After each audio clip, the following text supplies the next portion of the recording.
This series will attempt to predict and provide a wish list for Frontier's upcoming game Planet Zoo. The conditions and probability of animals chosen will follow a guideline explained at the beginning of the first video. Be sure to watch the previous videos of this series to keep up to date with the entire wish list and predictions. Today we cover the polar and tundra biomes. The polar biome encompasses the Arctic and Antarctic region, which is covered in snow and ice year round. Usually this means any landmass or ice shelf from the polar circles and beyond, but in recent history with the onset of climate change, especially in the Arctic, more and more landmasses and sea ice have converted to tundra and open ocean respectively. In the northern hemisphere, most of interior Greenland, the northernmost extent of Canadian Nunavut territories, and some islands such as Svalbard can be considered Arctic polar along with the permanent sea ice. In the south, this incorporates the continent Antarctica and its respective permanent sea ice. Of course, we have to start with the polar bear, which inhabits the sea ice in and around the Arctic Circle. Because they spend most of their lives on the sea ice, they are technically classified as marine mammals. Polar bears have many adaptations for such a large bear to thrive on the open water and in harsh polar conditions. Their white fur is an obvious camouflage trait. Thick fur and fat reserves assist in withstanding cold temperatures, and their great ability to swim long distances allow them to traverse open water when the ice recedes. Classified as the largest and most carnivorous bear in the world, the polar bear's main prey source is seals, which contain calorie-rich skin and blubber, rich in fat, helping it to replenish its own fat and energy reserves. Younger bears tend to consume the protein-rich red meat that assists in developmental growth. They stalk and hunt seals and seal pups around breathing holes or birth lairs, rarely succeeding in pursuits as a seal can simply escape to the water. Recently, global warming and the continuous receding of the sea ice have left many polar bears stranded in tundra regions, forcing more flexible diets that force them to actively hunt reindeer, muskox, and other mammalian prey. The most southern populations, the polar bears of the Hudson Bay, live year-long without any sea ice and have begun to consume seaweed, ducks, and underwater crustaceans. Historically, polar bears were hunted for their unique white fur. It is now virtually protected over its entire range. Today, its main threat is the changing climate and warming of the Arctic, reducing the seal hunting season, causing widespread starvation. The uncertain future of its habitat and isolation of several southern populations has warranted a vulnerable status.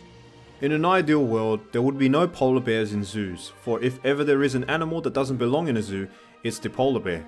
Their huge home ranges, reliance on seawater and seal prey, and evolved traits developed over millennia to survive harsh conditions in the North Pole can simply not be replicated in a captive environment. Moreover, polar bears suffer the most stresses, illnesses, and problems associated in captivity out of any mammal. In saying that, some zoos have polar bears that perform extremely well due to well-constructed and well-maintained exhibits. Examples include the Toronto, Detroit, and Assiniboine Park zoos. This is a game after all, and it would be very surprising to not see the polar bear, an obvious expected inclusion. The largest and most magnificent of all the penguins on Earth, the aptly named emperor penguin stands 1.2 meters tall, colored black and white streaked with a bright, iridescent yellow-orangish glow around their necks. Its streamlined body allows sleek movement through water, where it hunts fish, krill, and squid around the Antarctic waters, with breeding colonies around much of the continent's coastline.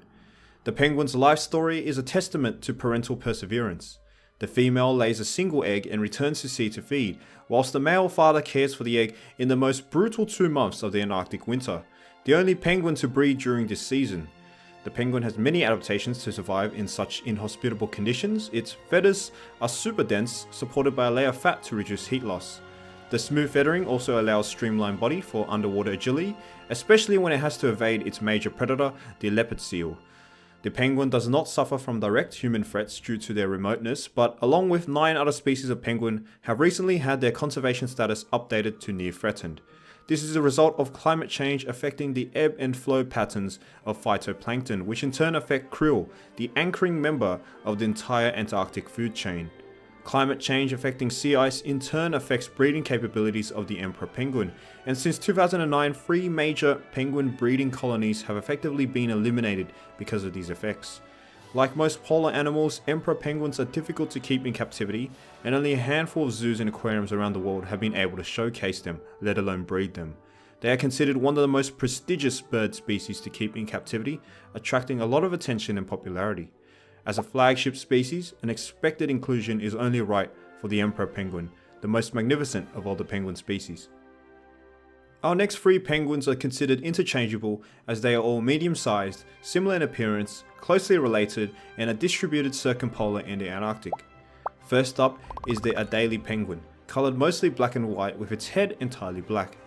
Adelie penguins are one of the more numerous Antarctic penguin species, with almost 4 million breeding pairs estimated based on a 2014 satellite analysis. Unlike emperor penguins, Adelies breed in the summer in many localities in the Antarctic polar region. Many colonies are situated on the Antarctic peninsula, but occur as far north as the South Sandwich Islands in the South Atlantic. Adelie penguins are social, curious, and tame animals, and they make for far more easier penguins to keep in captivity compared to emperor penguins. The related chin strap differs in that its face is white with a defining black chin strap running along the bottom. The chin strap does not prefer colder Antarctic waters and thus is more distributed towards sub-Antarctic regions, with only a handful of colonies on the Antarctic peninsula. These islands include the South Orkney, South Sandwich Islands in the South Atlantic, and the Heard, McDonald, and Bellini Islands in the Southern Ocean. Like the Adelie, they suffer from climatic changes affecting their prey sources of krill, fish, squid, and shrimp. Unlike their docile relatives further in the south, the chinstrap has been noted as the most aggressive species of penguin, and are particularly vicious when it comes to defending chicks, eggs, or nesting sites. Perhaps a trait it has had to develop to defend itself from natural predators, such as skuas and petrels that readily hunt young chinstrap penguins.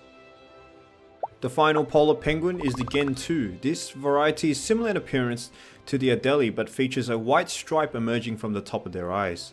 The Gentoo are the most northernly distributed of the Pygoscelis genus, collectively known as the brush-tailed penguins, occurring on the coast of Argentina, Chile, the islands of Falklands, South Georgia, South Sandwich, South Orkney, and South Shetland. Their furthest southern extent is the tip of the Antarctic peninsula, so they can easily be considered a tundra animal instead. Consequently, they store the least fat out of these three penguins and consume much more energy-rich prey. The Gentoo specializes more in crustaceans such as krill and shrimp, with fish only making up 15% of their diet.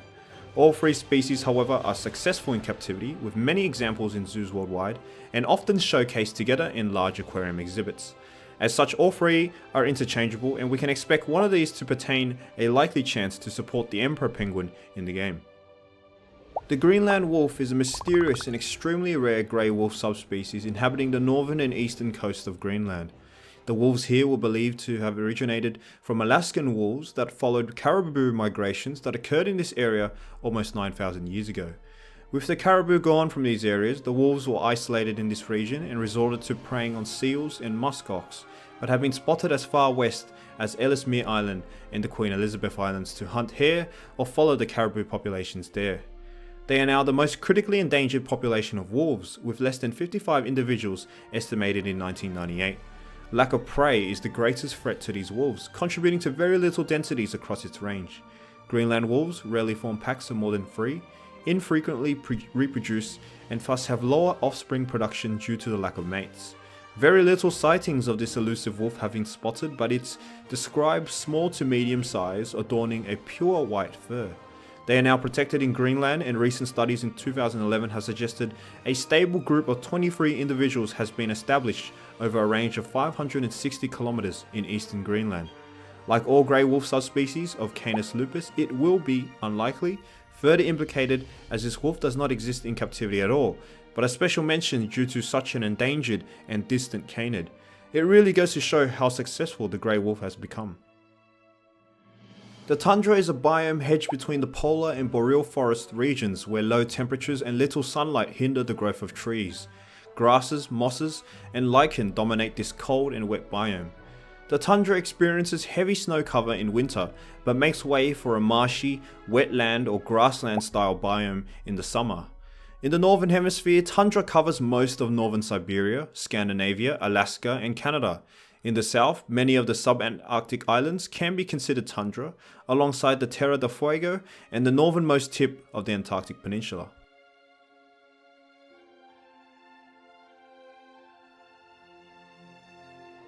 The king penguin is a sister species of the emperor penguin. smaller but almost as exquisitely beautiful. The major difference is that it does not occur on the Antarctic continent and thus cannot be considered a polar animal, with its range outside the Antarctic Circle. The major Atlantic colonies arise on the South Patagonia coast, the Falklands, South Georgia and South Sandwich Islands. The Indian Ocean population are distributed on Prince Edward, Kerguelen, Heard and McDonald Islands. Finally, there is a smaller population on Macquarie Island in the South Pacific. As a result of its warmer climate, king penguins are much skinnier and torpedo-shaped due to reduced fat reserves. King penguins dive up to 300 meters in the ocean to hunt for squid, krill and their favorite prey, lanternfish. They are preyed upon by many predators, birds such as petrels and skuas, orcas and porpoises. Fur seals and leopard seals hunt the large penguin throughout its range. Being a more temperate penguin does not render it immune from climate change's effects, as the penguin often travels 300 to 500 kilometers just to reach feeding grounds. Predicted effects of climate change could mean it has to travel a further 200 more kilometers as its prey sources escape the warming seas. King penguins are almost considered as prestigious as emperor penguins and appear more numerously in zoos and aquariums across the world, mainly due to the fact they are more adaptable to the confines of captivity. King penguins are thus very likely, but not expected, as the emperor itself. Our final consideration for the penguins comes from the group of crested penguins, the rockhoppers. The southern rockhopper penguin occurs in sub-Antarctic waters, with colonies around the Terra del Fuego and Falklands in the Atlantic, and Campbell, Auckland and Antipodes Islands in the Southern Ocean. Rockhoppers are extremely identifiable with their ornate crest resembling crowns. Their name arises from the fact that they prefer to jump over rocks and obstacles rather than awkwardly climb or slide like other penguins. This is achievable due to their small size and center of gravity. Unlike the more polar penguins, they are greatly more threatened as a result of direct human actions such as overfishing and oil spills, especially around their South American range. Although there are more than 1 million breeding pairs in existence today, their population has declined by a third over the past 30 years. The northern rockhopper is even more threatened, classified as endangered, having lost 90% of its population since the 1950s. This variant is distributed over the South Atlantic and South Indian Oceans. However, today 99% of the species breeding occurs on 3 islands, the Tristan da Cunha, Inaccessible and Gough Islands. Climate change, overfishing and predation have been attributed as the major threats, and introduced mice into some of their island ranges eat eggs and significantly impact population growth. Major oil spills have wiped out entire island colonies at a time. Both species are popular zoo specimens due to their unique design, and both are obviously interchangeable as they are very similar in appearance. However, with some of the other penguin candidates they won't be likely but a possibility. Similar relatives such as the macaroni or royal penguin can also be considered. Another subspecies of the grey wolf is the Arctic wolf, occurring over the tundra lands of the extreme Canadian north, centered around the Queen Elizabeth Islands. The white fur is a distinct trait of this wolf, although it adjusts to a darker tan coat for the summer, whereas its close relative, the Greenland wolf, is pale white year long.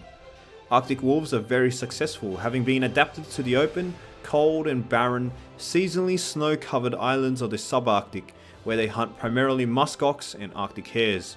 The lemmings, caribou and Arctic foxes also contribute to their diet. Unlike the Greenland wolf, which are isolated, the Arctic wolf population have access to rich tundra mammalian prey that allows them to sustain stable numbers in healthy packs. Furthermore, with the remoteness of their range and lack of interaction with humans, Arctic wolves do not suffer persecution like other temperate grey wolf subspecies, and thus are of least concern conservationally. The lack of humans in their range has also resulted in them being unafraid of humans, noted for their approachable nature and curiosity. Nevertheless, the Arctic wolf will struggle to be considered as a result of it being a subspecies, and although making some zoo appearances, it will not be enough for anything more than an unlikely chance of inclusion. Caribou, known in Europe as the reindeer, are large species of deer that roam the polar, tundra and boreal forests of the northern hemisphere.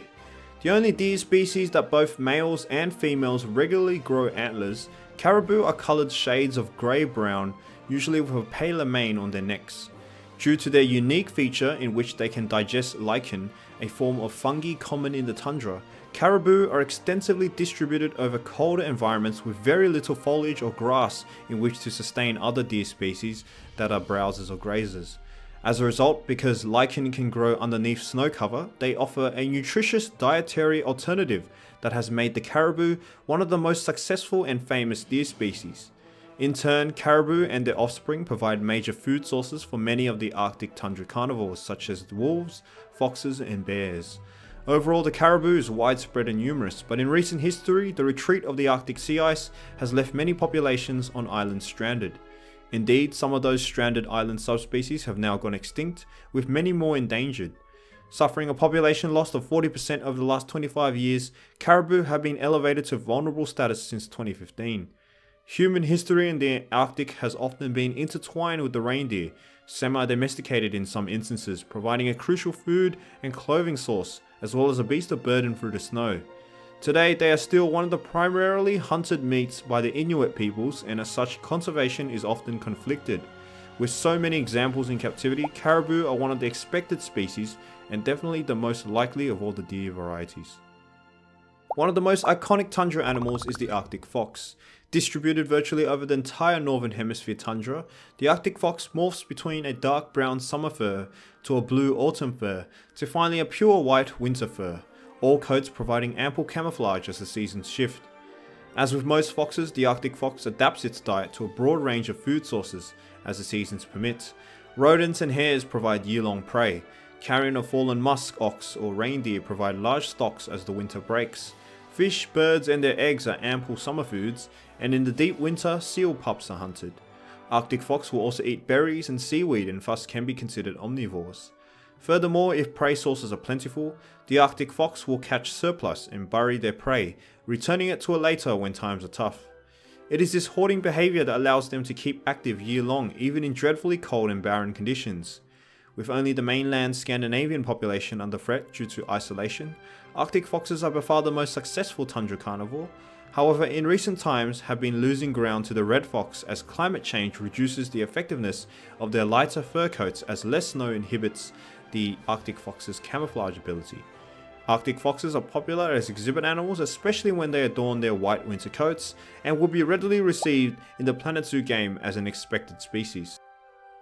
Finally, we have the musk ox, common herding grazers native over the Canadian Nunavut region and Greenland, but have been introduced into many tundra regions such as Alaska, Scandinavia and Siberia. Musk ox are distinctive for their thick coat and curved bull horns, whilst their name derives from the strong odour emitted by males during mating season. Musk ox form small herds, but larger during the winter, where they huddle together to conserve heat as a unit. They are reminiscent of the more temperate bison and fill similar niche in their own biome.